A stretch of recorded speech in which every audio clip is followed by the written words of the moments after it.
So you're working to make 2021 your most amazing year yet? You're in the right place. Hello everyone and welcome to the Standouts podcast.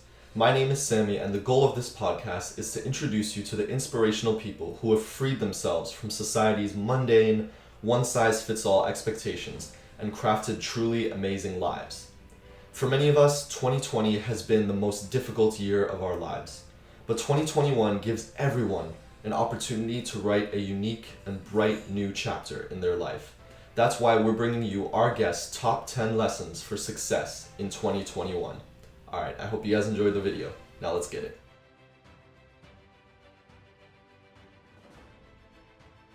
Who are you? Like, who are you really? Look in the mirror and write what you see. And your first draft of the things you're going to see is like, oh, this person is, good looking, or this person is, ugly, right? You're going to have your basic things you describe yourself as, which is depending on your ego and, how you view yourself, your self-confidence. But then I also say, break yourself down without ego. Think if someone were to be looking at you who is the least judgmental person, what are they going to see?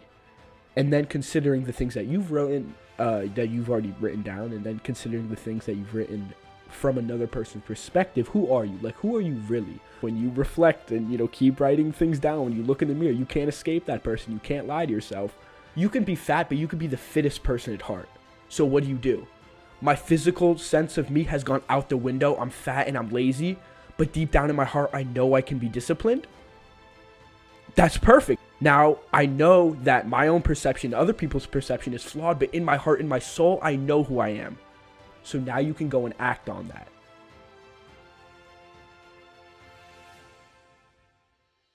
To get to the root of what you want to do is to understand what fills your soul. What are the things where you feel so happy that you can't explain it in words, right? So for me, one of them is landing new combos or new action comedy clips and whatnot.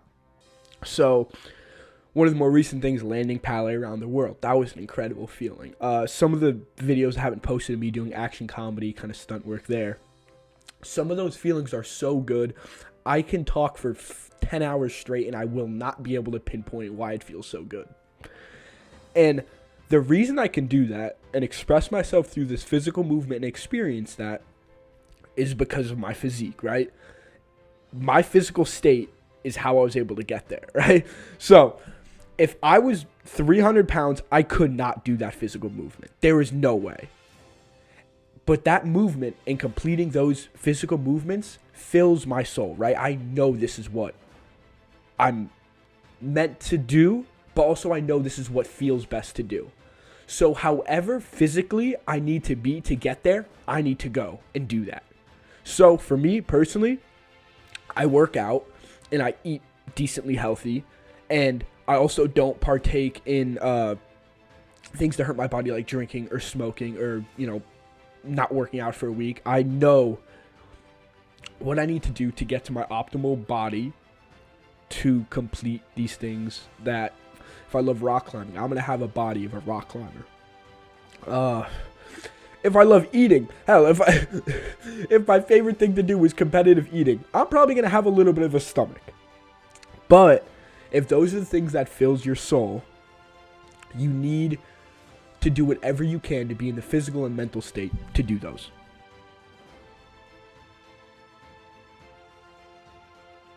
Try to write down my goals for the day and I try to complete them.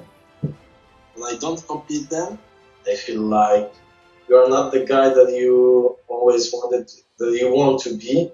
So you have to improve that. You have to be disciplined. I write because I need to reflect, and like I was saying before, my opinion and other people's opinions on who I am are always going to be slightly flawed because my soul knows what I want, but how am I going to achieve that in reality? By writing every single day, I can reflect, make things a little more logical, a little more reasonable, a little easier to digest and understand.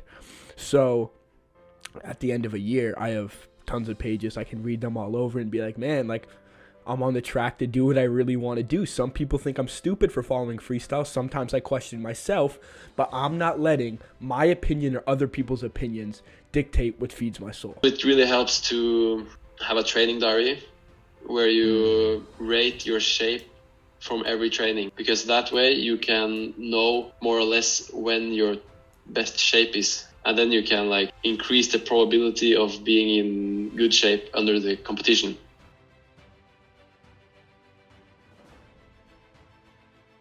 You ran this full marathon without training. So around mile 20, my calves would lock up so tightly, I'd lose feeling in my feet, and I'd literally fall down. I couldn't stand because I had no feeling in my feet. The one thing that I did was use the spoken word, like the power of spoken word, which I knew had power, but I didn't quite know until I really tested myself there. The pain would become real enough where I'd start to limp or something. I'd start to talk to myself. I used 3 phrases just over and over and over. The first one was "Can't Hurt Me" from David Goggins. Second one was "I Feel Great," which is from Chad Wright and Jesse Itzler, because that's I heard them talk about that's what they say to themselves when they start to feel pain while running or doing any of the other races. And the last one was "Keep Pushing," because I said that a few years back in my documentary, and I didn't have that was just me like speaking from the heart. I didn't really have any brand built around it, but now like "Keep Pushing" is kind of like part of my identity. That's I guess you'd call it my slogan. So I kept those 3 phrases just on repeat. I kept saying them to myself. And over those last 4 miles, I didn't shut up. I just kept saying them to myself, kind of keeping myself busy, but 2, also trying to use that power of the spoken word. And it definitely does work. Partially because 1, your mind is getting off the pain for a little bit while you're talking, but 2, your body does listen to yourself. Like when I would say, "I feel great," when I say that for 10 minutes in a row, and I'm actively trying to feel great, the pain doesn't seem as bad. The pain level didn't drop. It was just in my mind. I stopped focusing on it, and it didn't seem as bad, because if you're saying "I feel great," your body is going to eventually start to think like that. It's going to act on it.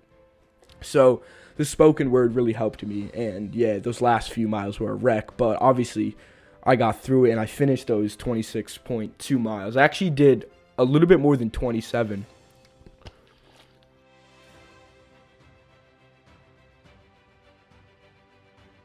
Okay, it happened. It will not happen anymore. It's over. You have to accept those things. If you be drinking a lot of beers and trying to forget, you will never repair it. You have to live, you have to move your ass, you have to do it. If you want to be the best freestyler, you have to do it. Your dad would like, if he was it, he would like to see you winning the competition again. So you have to move your ass, you have to do it. So I also started to read some psychological books about the unconscious mind, subconscious mind. I just decided to change my mind a bit and to come back to real life trainings. And when I came back to freestyle trainings, it also gave me a lot of fun and a lot of pure joy and happiness. So I accepted all those bad facts, and I'm here again, and I live my life the best that I can.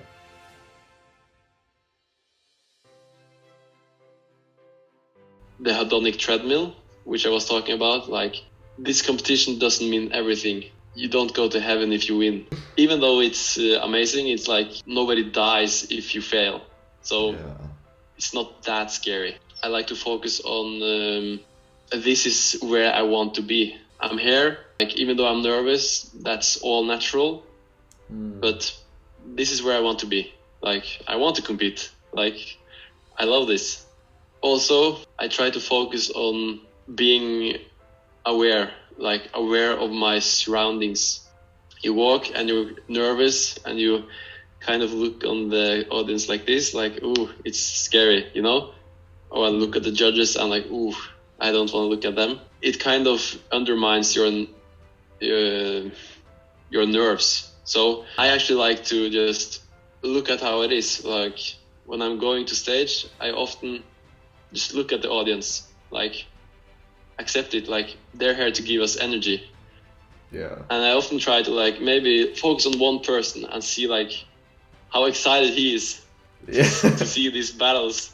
I'm like, I can use that, and we're just here to have fun and enjoy and try to do as well as possible.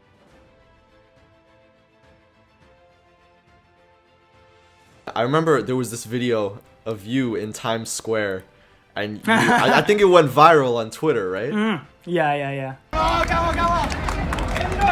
Enjoy the moment. Yes.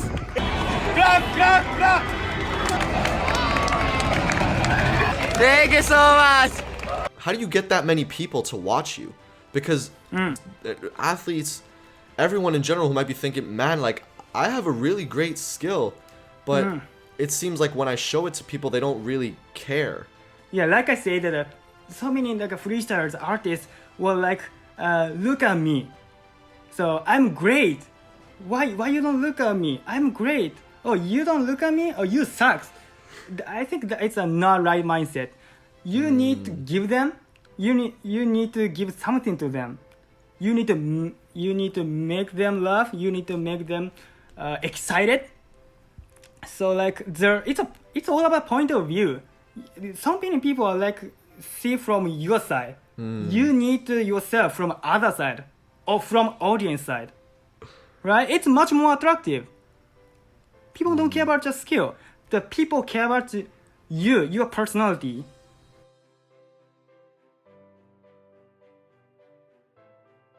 You have to talk to yourself in your mind.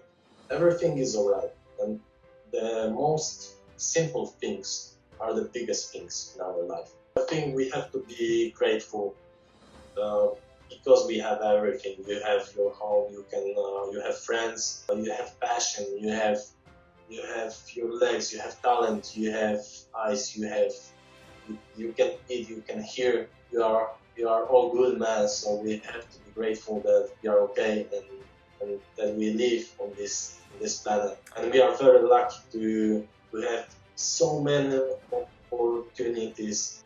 We have to just keep going and talking to ourselves.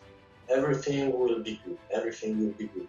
After some time, you will make a habit to stay positive. And after that, you can feel positive every day.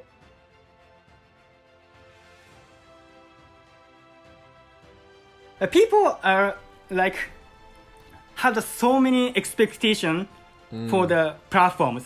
So some people are like posting and they expect like millions of views because they always watching a For You page and they always watching like the millions of likes on them, and then they think that is normal, but it doesn't. All of them start with 0 followers, 0 likes, 0 views. You need to know that.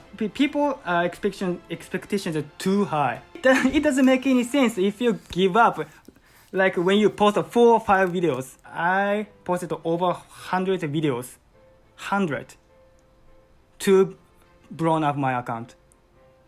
So you need to be consistent.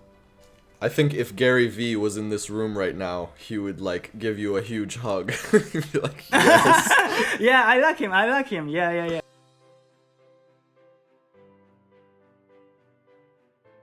You're a very positive guy, and I love your vibes and your energy, bro. How do you stay positive? You're just naturally positive. No, I'm not. Because I feel insecurities for myself. When I was a kid, I didn't have anything. I feel inferior.